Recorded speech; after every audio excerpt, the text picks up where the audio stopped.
Hello, beautiful harvest gathering virtual festival. I hope you guys are having a fabulous time. My name is Eliot. I'm super honored to be here today. I work on Real Human Better, a social permaculture work in progress. We just teach skills about how to be a better human, and we talk about the social landscape so that we can design it mindfully and with ethics and intention.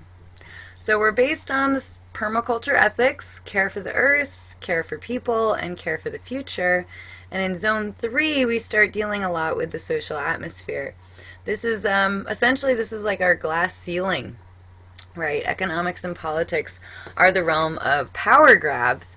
And the reason this is a thing is because zone 3, economics and politics, are how we manage resources. So resource management is always going to be part of being human. And the tools that we have available to us, much like a chainsaw or a table saw, can be very dangerous, but can also be very useful if we know what they are and how they work. Holler back to Midwest Permaculture, their beautiful synthesization of all of permaculture ethics and principles down to staying curious and asking, what is it and how does it work? So economics and politics. What are they? How do they work? How do we not chainsaw our arm off when we're dealing with resource management? All right. Economics is essentially the systems of resource exchange. Government or politics is the system of resource aggregation and dispersal. So part of this is about individual economy and individualism in the marketplace, being an innovative, creative culture provider, right? Which I think is why people get hyphy about capitalism, because there's this big mismatch of resources and culture that gets slammed together. But we can make distinctions here, and we can talk about these things as separate issues. And that's kind of what we're going to do today. So dipping a toe into some really big, heavy academic concepts so that you don't feel scared about them and can start working with them in regenerative ways that are non-extractive. It's possible. We can do this. We have the technology. All right, so resource management is sacred. It's a sacred thing. And that's because resources are sacred things. Dun, dun, dun, dun. Some of you witchy folk out there may already be aware of the sacred elements, the 4 elements, right, that we think of as the sacred things. But let's talk about them in a really practical way. They're tattooed on my fingers. It's a very funny thing. All right. Water. We all know we need water to live, right? We're 80% water. All water is everything. Water is life. We also know we need food. You need food to live. And really you need high nutrient food, whole foods. That's how your body has adapted and evolved to extract the nutrition it needs. Whole foods are important with intact nutrition, which means lowering their travel time. Things like that. Really practical, small things. Like the more food you can grow for yourself, the better off you are. The more local it is. It's actually just better for you. Shelter. We think about it as like fire, comfort, warmth, but shelters. There's actually ways to build structures that are not horrific. We don't need to redo Priet ego. That's fun for those of you who get postmodernism. But if you don't, that's fine too. We don't need to build shitty government project buildings, and we don't need to do these cheap stick frame, affordable, which I would say is not actually affordable housing models that are seen. There's a lot of different ways we can approach building shelters that actually can last lifetimes. And in that, I encourage you, if shelters what you're all about, and buildings what you're all about, to check out Nader Khalili and Cal Earth and the work they're doing. There's a little bird in my room. I don't know if you could hear that. And Also, Paolo Soleri and Arco Santi, which is in Phoenix, Arizona. Cal Earth is down in Hesperia, California. But these are models of long-term, desert models actually, but long-term sustainable architecture and building for humans into the future. And finally, education. Air. Yes, you need air and oxygen to breathe. But ideas, the ability to learn and to educate yourself, this is one of the major linchpins in the glass ceiling, my friends.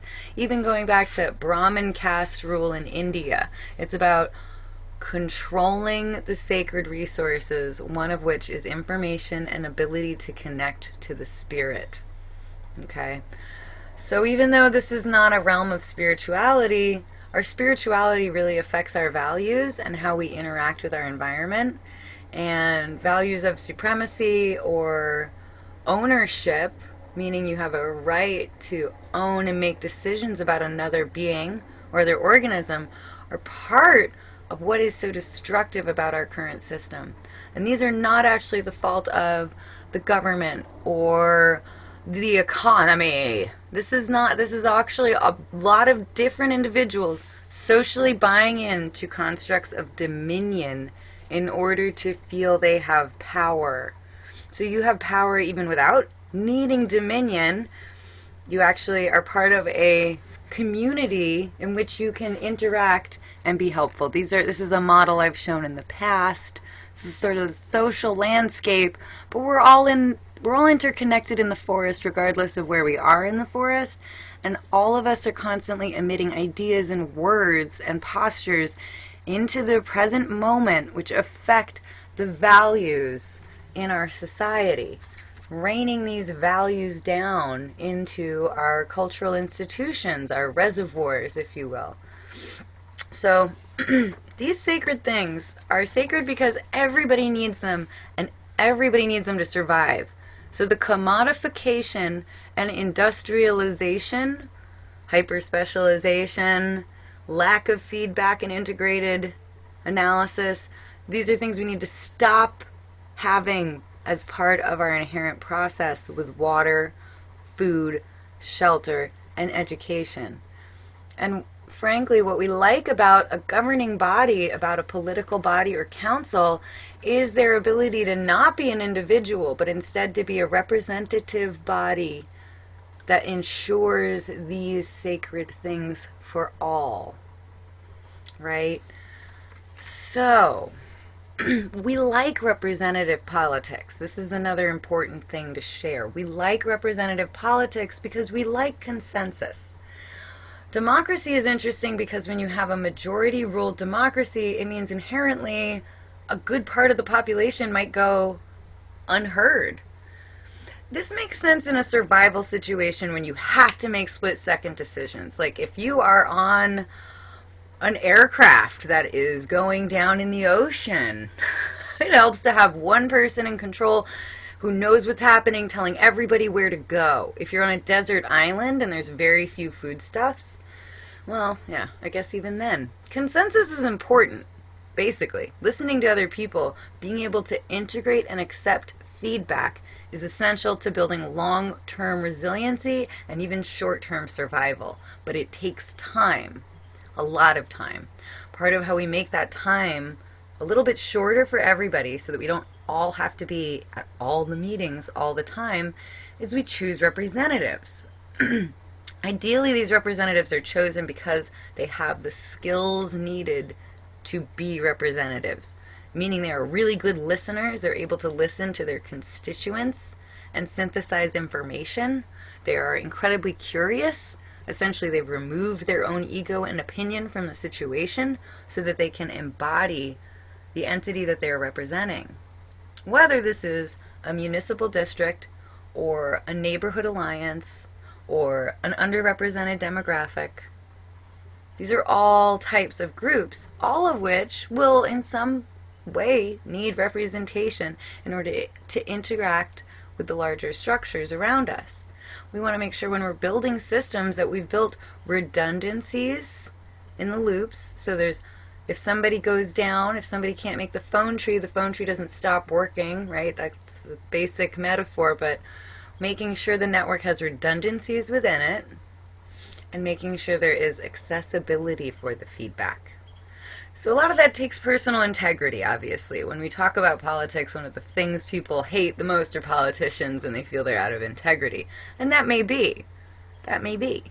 And that's something to look at when we're looking at representatives. Why are we selecting representatives that are outside of integrity? What are the conditions allowing for that to happen? What is it, and how does it work? Right? So we do like a representative government, but we need to be mindful in that representative government that we have made space for small voices or quiet voices, and we are integrating marginalized populations. A big part of that is making sure everybody is educated and has access to education, just to utilize those tools for communication, whether it's written languages, speaking multiple languages. It is so good to have these open, clear forms of communication available. Polyglots are like one of your most important capital resources in the community. Which brings me to the fact that economics, again, we're dealing with resources, correct? And your resources go way beyond just the money you have or the property you own or your rights to certain minerals and things like that. Those are sort of financial or material things, possessions and property ownership. But we all still have access to living capital, being able to access the renewable resources around us, social capital, the connections and people that we know, cultural capital, how the culture views us and how we're able to step into certain spaces with a certain kind of authority that's it's not God-given, it's socially given, but how do we utilize that? And then also, how have we interacted experientially with different cultural spheres to give us new cultural capital, new cultural experiences? And that experiential and intellectual capital, both what you know and what you've lived through, are huge, huge resources for you and for other people. You can monetize these things. You can give them away. I highly suggest you just give them away. And your spiritual capital, your ability to stay connected to yourself and something outside of yourself. This is the type of thing where people who are really calm and have done a lot of self-work have a certain kind of energy they can bring to the table, as well as a lot of compassion and space for active listening. Skills that not all of us have. I'm not great at it personally, but I know people who have worked a lot on building their spiritual capital, and in those moments, I know I can access those people as resources, right? So you've got a lot of other resources as well. Let's just talk physical landscape. Your resources include topsoil, include the forest, the members of the natural community. So what animals come through, both migratory and who's here all the time? What plants are around? What type of forest was this at one point? What type of forest is it now? How have humans affected landscapes over time? And how can we change it? Hopefully our politics is working with a lot of that, because that is our big group resource. However, we've also got independent individual innovation, right, that wants to be expressed. We also know that these large governing bodies are slow moving because there's so many pieces of representation that need to be incorporated and voiced, and this takes time. So when we want to go fast, right, the proverb goes, when you want to go fast, go alone. If you want to go far, go with others. We need to do both in our human being, and we're able to do both, which is really cool. We're able to communicate with others, and we're also able to innovate individualistically. As an individual, when you're going through innovation and creation of things that you want to monetize, value-added products are amazing and fantastic. Also, closing the loop of inputs and outputs. This helps you control waste streams that you may be putting out. Rather than having a waste surplus, you can reutilize, reintegrate that product into some other fashion or model within your business. We call this vertical integration, but There is a million ways to skin a cat, and there's a million ways that you can vertically integrate the resources you have available to you. Vertical integration meaning you're providing what you need in order to keep providing the service or product that you're doing, and that way you're able to both cut down your overhead and continue expanding surplus and or profit margin. Again, you're going into the niches that are available and underutilized so that they no longer toxify the environment or produce a problem, but come back into the closed loop system as part of the system. It's a beautiful thing. I'm going to just ramble an example really quickly that I love, which was, and this is like almost falsified information at this point because it was so long ago, but it was a mushroom production facility that also was dovetailed to a landscape where they were producing a lot of walnuts. So they had a big walnut crushing factory and all these walnut shells that were a waste product. There's a lot of juglone. It was hard to compost, yada yada. So they ended up bringing them into the mushroom workshop or building warehouse and using them as the heating instrument for this huge building, and the way they burned them was to create biochar. So there was another product they were able to sell from that. So there's a lot of ways that we can play with the permaculture ethics and design principles while still yielding large profit margins, or, in another word, creating more abundant resource availability.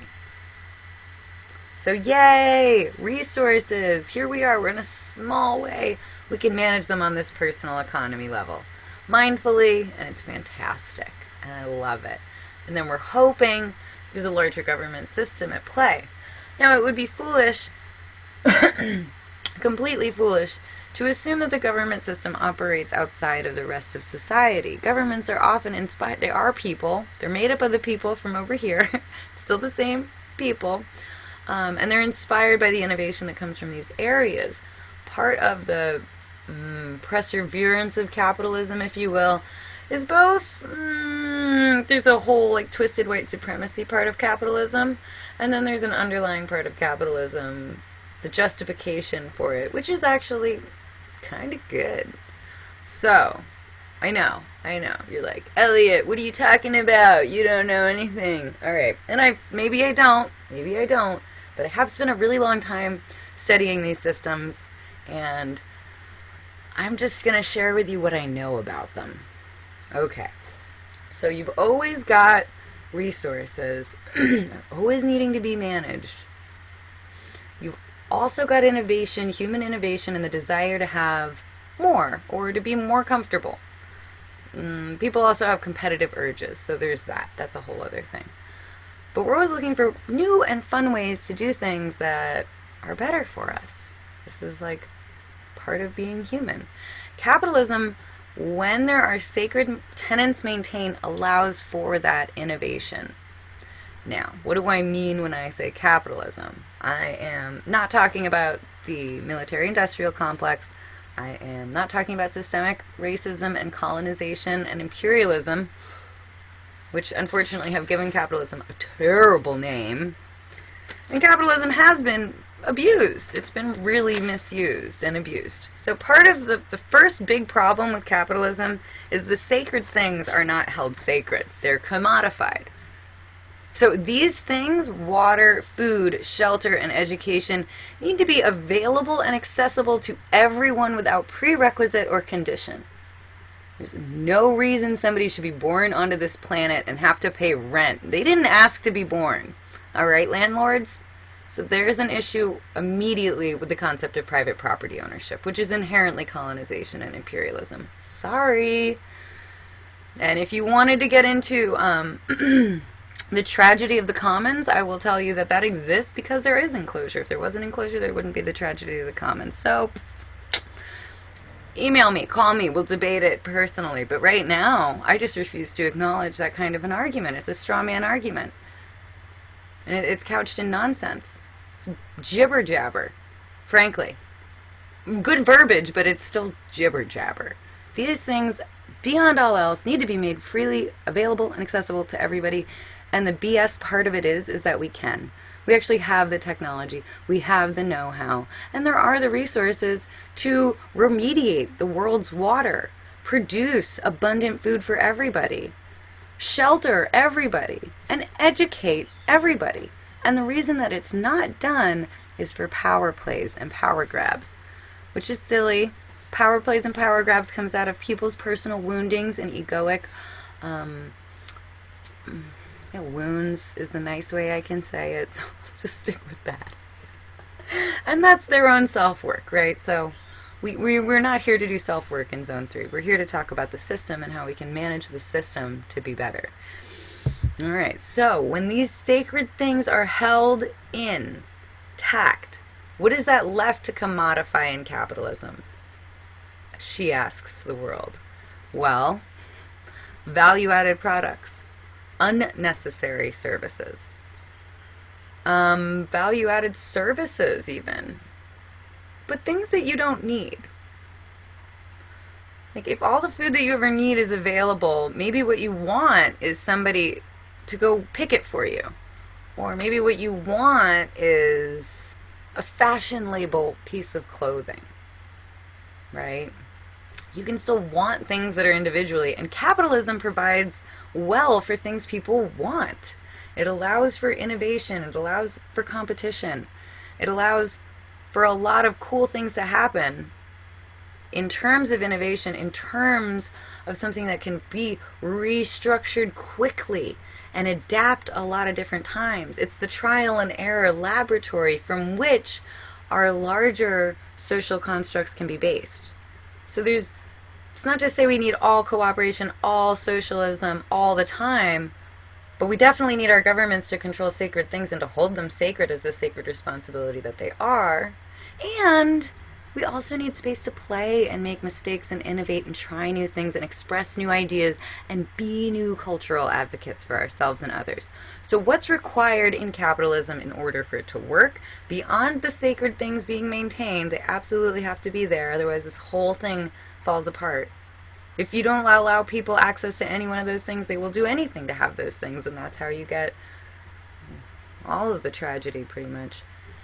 So we've got our sacred things set up, right? Next, we need perfect substitutability in the market. Okay, this gets nuts for some people because it means that intellectual property is kind of bullshit too. Like patent protection is not really like a thing. If you have a great idea, you kind of just have to share it, and then other people get to play with it, and they might make it better than your idea. They might improve your idea, which could either be something you celebrate because it's awesome, or you could be sad about it because, I don't know. It would be an egoic thing at that point, right? To feel sad that you weren't the best anymore. Because again, it wouldn't be affecting your livelihood, which would already be met. It'd just be your wants then at that point. But that's good. That's a good distinction to have. It's what it is. So, sacred things are intact. There's perfect substitutability in the market of wants. The demographic of consumers in the market of wants is educated. So you're not selling people on stuff they don't need or want. There's a horrible thing we currently have called planned obsolescence. The idea that you plan products to become obsolete, right? Or even better, to break. They're just not well made, which ensures that people need to keep buying them. And again, if there's no substitutability in the market, they have to keep coming back for your thing. Apple! Apple. God, I got something in my throat there. Anywho. So planned obsolescence and all these things mean that there's a demographic which also has been limited in its education as a sacred thing. It's no longer informed and it might be making bad decisions. This could also be like buying all of your food in single wrap plastic because you think it's safer. So there's problems here. We need to be educated, and we need our other fellow consumers to be educated. And finally, doesn't matter how educated you are if mother lickers be lying, so we need absolute transparency in operations. This means physical production as well as social regenerative policies. How people treat their workers, where their profit margins get reinvested to, the shareholders. If we were going to go from the inside out instead of revisioning the whole garden, We need to think about all of these things, these transparency in operations. How do we ensure this? How do we better close this loop and make sure this feedback is happening? Boom, boom, boom. The four sacred things of the four tenets of capitalism, which need to be upheld before you can really go anywhere with it as a system. Even though it is a beautiful and dynamic system. The competition level in it needs to become more playful, though, and less life-threatening. And a lot of that is about the sacred resources being held as sacred by the whole community, by the whole culture. So, it's kind of a lot to take on, but I do believe that we have the ability to do these things. One of the tools I want to offer us is the Council of All Beings. So, in terms of social tools for constructing this representative government, these representative bodies, the Council of All Beings is the idea that the trees, the rivers, the grasses, the birds, the reptiles, everything should have a voice. And human entities, human individuals take time to sit and be with what that entity is. And to be able to voice for that entity in a council. Now, this can be a deeply spiritual and religious experience for people. It can be a fun exercise you do in your second grade classroom. But it's essentially creatively and imaginatively putting yourself in the position of another so that you can advocate for it in a representative government. These are things we actually want to start doing in government. Like, it's important. It's arrogant and ignorant to assume that the world is anthrocentric or people-centered. It just isn't. That's not how this works. It's not how any of this works. So, in order to stop privileging that one voice of humans in a political landscape that is trying to manage all of these natural resources, we're going to need to start listening to the natural resources and accepting feedback from these other important, crucial members of our community. Deep breath for that. So here we are. We're working on advancing advocacy. We're working on dispersal of resources for accessibility, as well as holding space for one another and thinking radically about what one another means. Many permaculturists know that the plants growing on your landscape are actually helping you make a landscape assessment, telling you what's going on under the soil. The same thing happens in our social landscape. We can get a really good idea of what's happening in our value system, in our little believies, by looking at how these practical things are playing out in the landscape around us. So I know we've talked about it in like a big world politics kind of a lens, but there's also ways that you, my local friend, can start taking control and action in your community and living the values that you believe in and spreading them out like a little ripple to the rest of your community. So this is about taking municipal charge of events and activities. Some of it can be done very informally, just by being the mayor of wherever, which is a fun little punk rock term for the people who sit outside and know everybody because they're just always outside talking to people. They're very gregarious. But there's other more formal ways you can intersect here in the land of economics and politics. One of the biggest and most important ways is by getting involved in your municipal waste board in any way that you can. Whether there are seats available that you can take, or just meetings that you can attend. Having a voice in how the waste in the area is being treated is very important. First of all, there might be some resources y'all are just letting go. You might also be spending a lot of aggregated community resources on waste dispersal or remediation that is not actually as effective. By taking place here, you're not only helping yourself and your ecology, but you're helping the other humans in your community also take more agency, and together we can come up with some creative and really, I would say, value-added ways to manage our waste streams.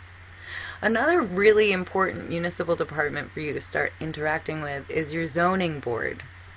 Zoning boards, oh man, you love them, you hate them, right? It's all the things. I will say I've lived in places where there's no zoning, and I've lived in places with a lot of zoning. A lot of zoning is rough. There's a lot of restrictions in what you can do. You have to sit in a lot of meetings and sometimes put in a lot of special requests that requires many social connections just to get things done. However, I've also lived in places where there's no zoning codes, and it's fun at first because you can build whatever you want and do whatever you want, and no one's going to say boo to you. But the same thing happens when the fracking waste people come and dump all their water in your neighborhood, and there's no way to say no to them because this is totally legal. So, being aware of, first of all, the zoning board and knowing what they're doing is really important for you managing, again, the resources in your area and being a representative for those who maybe have less representation. Coming forward with values, making sure that, important ecotones in the landscape are being protected mindfully. Putting in agendas where there's a lot of development to make sure there's even more rain gardens and other places where we're slowing the water down so it can sink into the landscape since the impermeable surface has been increased. All types of little ways you can interact with the neighborhood, which also helps your zone too, but does have big radiating effects. And for those of you who say, well, working in a small town isn't really that big, I want to go to the big government hall, I support you and I applaud you, and I will also say that this hard work of figuring out the logistics, you want to do a rain barrel project in your town. What were the components necessary? What were the challenges? How were they met? Boom. The model of what you're doing in your town, that recipe, is what the larger bodies want. They're looking for the recipe so they can make the same cake. We're looking for successful cake recipes, successful strategies, successful patterns, successful details so we can make a big pattern. And you do that in a smaller area, and it affects these ginormous patterns of cultural being. Now, property ownership is a rough one. I did want to address it quickly because private property ownership is like a bait, hook. I'm not even sure, but it's definitely not cool. It definitely creates a lot of conflict, and it's going to be a big, long intergenerational process for us to come into trusting one another. And again, getting over this tragedy of the commons misconception, where we know we are all actually here to benefit the planet, benefit each other and one another. We all know that people fall off of the happy, healthy wagon plenty, and holding those people with compassion instead of shame is really important.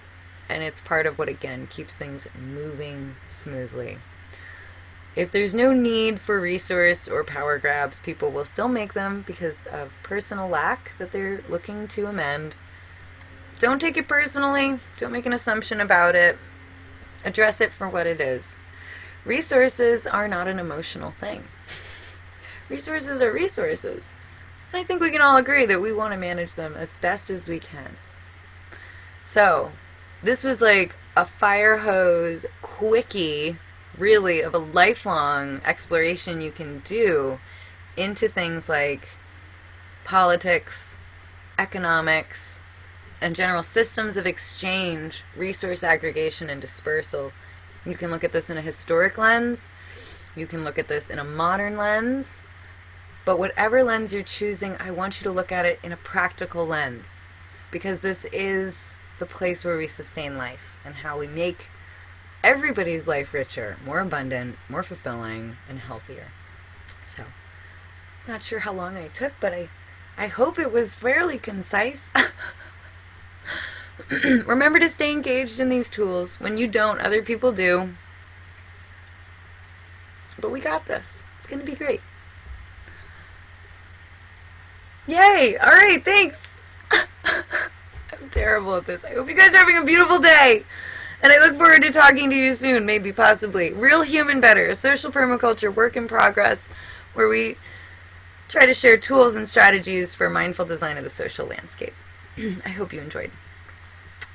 Au revoir.